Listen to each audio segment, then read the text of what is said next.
Bonjour à tous et bienvenue sur la chaîne GLTV. Aujourd'hui on se retrouve pour une nouvelle vidéo bricole, astuces et tout ça de technique et machin, et on va faire un câble XLR mâle femelle mais double. Donc ici vous pouvez voir le câble, il fait 10 mètres. J'ai donc besoin de 4 fiches, 2 femelles, 2 mâles. J'ai pas pris des fiches avec des bandes de couleurs, je peux le faire. J'aurais pu le faire, mais ce que je pense que je vais faire, c'est tout simplement mettre un morceau de gaine thermo. J'ai donc de la gaine thermo, une petite boîte ici, et je vais prendre, si je me trompe pas, hop, je crois que c'est le rouge, il y aura le mieux sur un des câbles. J'en couperai un petit morceau, et donc voilà. Donc, hop, ça c'est pour le matériel. Alors moi ce que je conseille quand même, c'est effectivement d'acheter de bonnes fiches, surtout si vous si c'est pour les enlever, les remonter plein de fois. Acheter une métrique, c'est de la super bonne cam. Donc voilà. Au niveau matériel, qu'est-ce que vous allez avoir besoin? Soit vous avez un couteau à dénuder, jokari, enfin machin ainsi, ou alors vous prenez un cutter. Voilà, moi je prends un cutter. Une pince ou quoi pour tenir, une pince classique crocodile, ça peut faire le taf, mais sinon ce que je vous conseille aussi, c'est une pince Viserip. Donc celle-ci elle est un peu rouillée mais elle fait le taf. Voilà, ça permet de tenir correctement la fiche. Il vous faut une pince à dénuder. Il vous faudra également une pince coupante, hein, différents modèles, normalement les petites comme ça peuvent suffire, mais bon moi j'utilise, j'ai une Facom, voilà, une plus grosse. Ensuite il ne vous faudra pas de tournevis puisque c'est à souder, donc à la peine d'avoir des tournevis. Par contre un bic ou quoi pour marquer peut être utile, une pompe à dessouder peut être utile si jamais vous avez foiré votre soudure, un ciseau ne sera pas utile. De l'étang sera utile vu qu'il faut souder. Moi c'est de l'étang avec du plomb, donc bon voilà, c'est pas top mais c'est comme ça. Je sais même plus s'il y a encore du plomb dans ce fer. Enfin bon, je pense que oui puisqu'il est quand même marqué 60-40, donc c'est la ratio plomb étain. Donc il vous faudra également un fer à souder. Hop, il est déjà quasiment chaud, donc hop, on dégage un peu le poste de travail. Alors, je prends la première partie de mon câble, je tout simplement les décolle. Je pourrais, pour éviter que ça part trop loin, mettre une gaine thermo ou un colson ou quoi. Je vais voir, ce problème c'est que les gaines que je pense, ah non c'est même pas celle-là, ce serait une bleue. Et enfin, je sais pas, je trouve ça peut-être un petit peu moche et même elle m'a l'air quand même vachement grande. Ouais, en réalité, ce serait quand même la verte. Hein, là, ouais. Je pourrais utiliser ça, mais par contre, alors. Aïe, je sais plus ça. Voilà. Ce que je vais faire, c'est que je vais la couper droite et je vais en couper en fait qu'un tout petit morceau. Puisque ce sera largement suffisant. Hop, je garde l'autre de côté pour l'autre côté, tout simplement. Alors les câbles XLR sont des câbles de type symétrique, donc c'est-à-dire qu'en fait les deux phases ont un conducteur actif. Comparé aux câbles asymétriques comme les câbles RCA ou les câbles pas spécial, enfin les câbles jack mais mono. Eux, ceux-là, ils utilisent la masse comme comme masse, donc comme point négatif quoi. Là je sais pas pousser plus loin, de toute façon normalement il ne devrait pas être solidifié de la chaleur. Si vous n'arrivez pas à le décoller comme moi, vous pouvez soit prendre un cutter, ce sera plus malin, ou une pince coupante. Mais un cutter, je pense que c'est quand même le plus malin pour éviter d'endommager trop. Voilà, donc dénuder comme ça, enfin enlever comme ça parce que c'est pas dénudé. Devrait être suffisant. Alors je prends donc hop, là ici c'est une mâle, hop, je prends les deux fiches femelles, j'ouvre les paquets, je mets tout ça de côté, Hop, ici on a le bouchon ou le manchon, ça dépend comment vous l'appelez. Vous voyez ici en fait que la barre métrique, elle peut bouger. Et elle peut en fait être changée. C'est celle-là qui peut... Donc bon, moi j'ai pris les classiques gris, ça me convient très bien. Ici on a la tête. Donc voilà où on va solder. On a le serre-câble. Et on a le corps. Qui est en acier chez Neutrik. Hein. Donc comment ça se monte simplement, voilà, la tête va dans le corps, donc le corps il se met après. Le serre-câble il passe très facilement autour du câble, donc pas besoin de le passer avant, mais par contre le bouchon, lui, c'est conseillé de le passer avant. Donc bon, hop, voilà, j'ouvre le deuxième paquet, je mets ça de côté, hop. Hop, et du coup, je vais prendre un petit bout de gaine thermo rouge. Hop, voilà.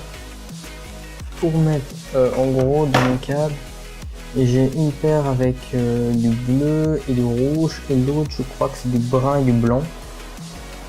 Donc je vais mettre le truc rouge tout simplement sur celle où il y a le câble rouge, voilà. Et ensuite j'ai des gaines thermo blanches, mais comment dire qu'elles sont chouette grosses, d'un côté ça suffira amplement. Et voilà, je fais passer ça comme ça. Ensuite je fais passer le manchon, et on peut le faire passer après, on n'est pas obligé de le faire passer spécialement maintenant. Donc qu'est-ce qu'on va faire maintenant? On va tout simplement enlever la première gaine. Pour ça, il ne faut pas le faire n'importe comment, puisque si on le fait mal, on coupera la tresse de masse. Donc voilà, donc il faut le faire à peu près sur 1,5 cm. Et le tourner en appuyant sur la gaine, mais en évitant d'appuyer trop fort. Tout est dans l'art de l'expérience. Donc là, on voit que j'ai même pas assez appuyé. Donc hop, hop, voilà. On vient délicatement terminer hop, ici, voilà, hop, et le dernier côté. Donc voilà, hop, c'est fait. Donc ici, j'ai ma tresse de masse. Alors, comme dans tout bon câble audio, il y a du tissu avec. Donc le tissu, il faudra le couper. Là d'abord, ce qu'il faut faire, c'est regrouper les tresses de masse ensemble. Donc j'essaie de tout récupérer. Voilà, on la tourne. On la torsade pour regrouper tous les bras ensemble, sinon ce sera donc le tissu. Hop, moi je prends une petite pince là, coupante pour aller au ras et le couper, ce sera le plus facile. Hop, elle coupe pas aussi bien que ma Facom, mais c'est pour éviter d'endommager mes conducteurs, parce que sinon en audio, un conducteur endommagé est un conducteur qui fait des parasites. Je comprends pas ce que c'est.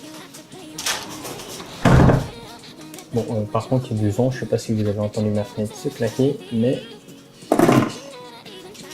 il y a du vent pour une fois. C'est pas trop mal. Alors, il va falloir dénuder les conducteurs. Moi, sur cette pince-ci, j'ai la bonne. Donc, voilà, j'ai pas sur ma pince dénudée la bonne section. Donc, c'est pour ça que j'utilise une pince coupante. Donc, une fois que c'est fait, on torse ça aussi. Voilà. Donc, ensuite, on prend son étain, on prend son fer à souder. Hop. Je vérifie qu'il est à bonne température. Par contre, moi, j'allume mon ventilateur pour faire ça, donc ça va faire un peu de bruit, donc je vais pas commenter.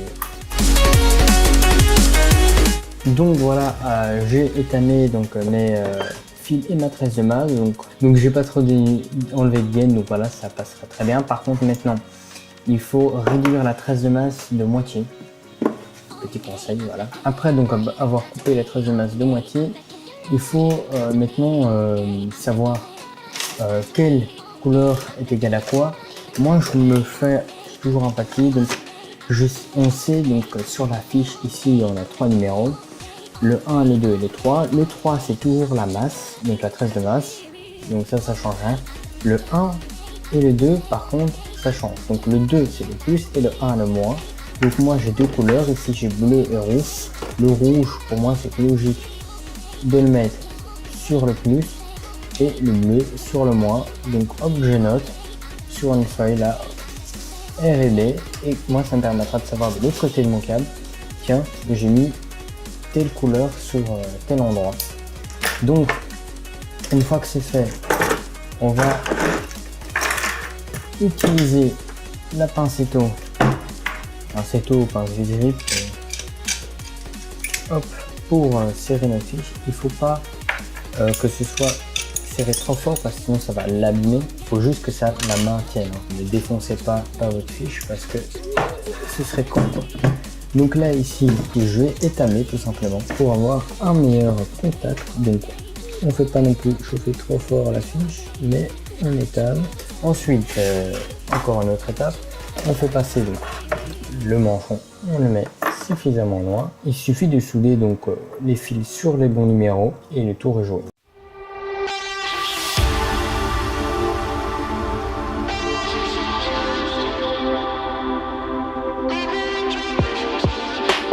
Donc voilà, la fiche est soudée, hop, elle est encore chaude, donc je vais attendre qu'elle refroidisse. Donc l'étape qu'il faut faire maintenant, c'est prendre un serre-câble, le glisser sur le câble et ensuite aligner les encoches du serre-câble avec la fiche. Ça, voilà, hop, ça s'aligne. On passe maintenant le corps.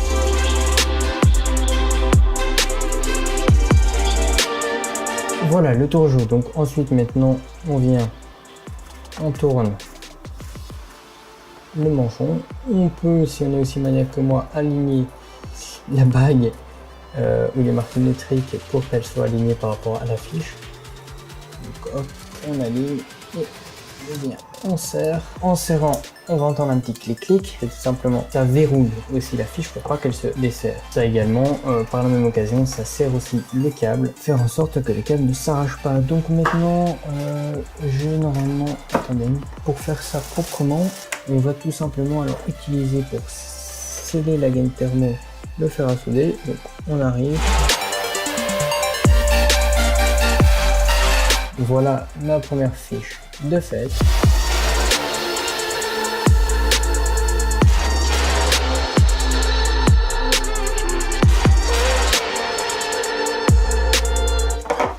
Donc voilà, maintenant, hop, on a une petite gaine ici qu'on doit rabattre vers l'avant si on y arrive. Je recommence pareil de l'autre côté, en fait, c'est très simple.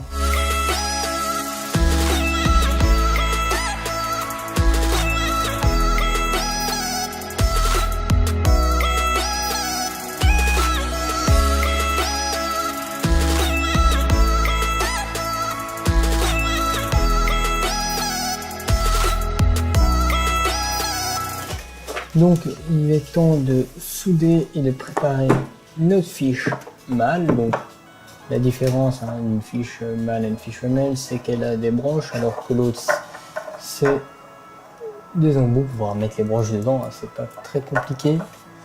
Donc là pour le coup, je vous déconseille de mettre votre pince sur les broches, surtout si elles sont plaquées or comme moi. Quand même que là elles sont massifs. Or en fait, vu comment je joue à l'intérieur, enfin bon, voilà. Quand il y a un peu d'air dessus, je vais écarter un peu tout ça. Voilà, donc en fait vous serrez également sur l'anneau en plastique ou en métaux. Oula, je serre un peu trop fort. Donc elles sont un peu plus épaisses que les fiches même. Je vous préviens pour que je ne fasse pas de marque. Voilà, donc moi elle est prête. Par contre cette pincette là, je trouve un truc pour la stabiliser, mais c'est m'énerve parce qu'elle n'est pas stable. Donc c'est un peu chiant de faire ce genre de truc, mais c'est pas grave. Donc ensuite on continue, on étale chaque broche. Jusque là c'est entièrement pareil que pour les fiches femelles. Vous allez voir, c'est pareil. Hein. Il n'y a que 2-3 petits trucs qui vont changer. Hop. Donc une fois que c'est fait, la disposition est toujours la même, c'est-à-dire qu'on a la broche de là, je vais passer ma tête devant, c'est pas grave, 1 et 3, et on va pas inverser, non, parce que sinon ça fait des fiches, je sais plus, et non, je sais qu'il y a des trucs où on peut inverser, mais nous on fait un bête câble, donc ça doit être les mêmes broches de chaque côté. Donc pour ce faire, on va continuer avec notre 2 où c'est le plus, puisque c'est la norme sur la XLR, le 1 pour la masse. Maintenant il faut la souder.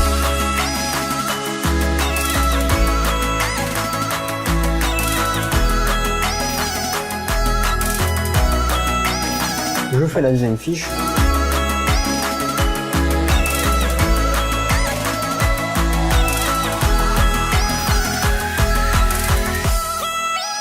Je vous dis à la prochaine sur la chaîne Joel TV.